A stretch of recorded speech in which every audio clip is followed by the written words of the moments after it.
બોડેલી તાલુકાના ઓરવાડા ગામની પ્રાથમિક શાળાના બાળકોના હાથમાં ચોપડીની જગ્યાએ ઝાડુ. સ્કૂલ કમ્પાઉન્ડમાં નાના ઝાડને કપાવી સફાઈ કરાવવા બાળકોને શિક્ષકો મજબૂર કરી રહ્યા છે. કમ્પાઉન્ડમાં પડેલ કચરાને ડોલમાં ભરી દૂર સુધી નાખવા જતા બાળકો દ્રશ્યમાન થયા. શિક્ષકો ઊભા રહી બાળકો સાથે જાણે કરાવી રહ્યા છે મજૂરી. સ્કૂલમાં આવેલ પાણીની પરબની પણ બાળકો પાસે સફાઈ કરાવી. શું આ રીતે બાળકો બનાવશે પોતાનું ભાવિ? શિક્ષકો જ બાળકોને મજૂરી જેવા કામ કરાવે તે એક શરમજનક વાત કહેવાય. ધોરણ 8 તળવી સાહિલ કુમાર ભરત ઓરવાડા પ્રાથમિક શાળા સફાઈ કરી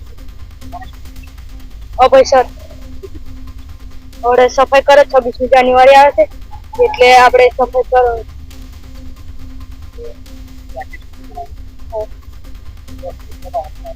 હવે બધા